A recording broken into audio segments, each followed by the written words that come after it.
speaking of that, many jihadists believe that Europe will one day be part of that very caliphate. It's easy to see why. As we've reported here numerous times, Europe is under siege by radical Islamic forces that it seems unable to contain. The Islamists are growing in strength and numbers, and as my colleague Dale Hurd reports, they're building mega mosques and lots of them. Watch this.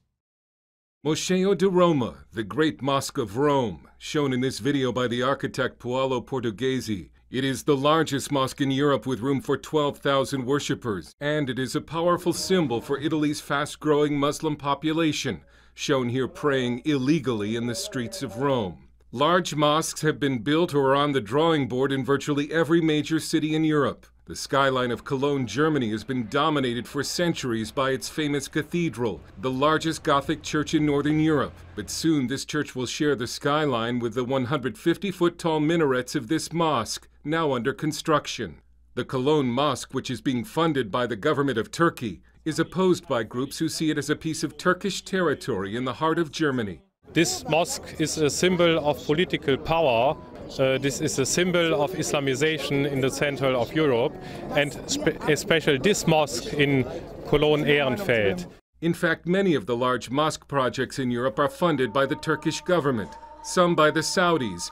This one, planned for Copenhagen, is being built with money from Iran's Revolutionary Guard. It's not really a mosque, it's more like a barracks.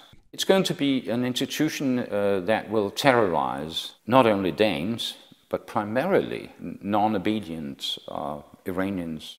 In London, a plan to build a mega mosque, the largest in Europe, ran into strong public opposition and has been downsized. But in Cologne and other cities, the left wing has shown itself to be very pro-mosque and sometimes demonstrates violently against mosque opponents. The Great Mosque of Rome and the growing number of giant mosques across Europe are changing not only the physical landscape, experts say they're likely to change the political landscape as well.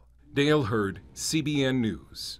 Now that is a story you won't see anywhere else. You know, it's interesting. Islam's prophet Muhammad once predicted that Islam would conquer Rome. I'm sure he never thought that the Romans and the rest of Europe would just sit back and let it happen. But in many cases, and with help, of course, from the political left, that's exactly what's happening. Sound familiar, America? Over the past 10 years alone, the number of mosques in America has nearly doubled, from 1,200 in 2001 to over 2,000 today. That's not a coincidence. And rest assured, when we look at Europe today, we're looking at our future.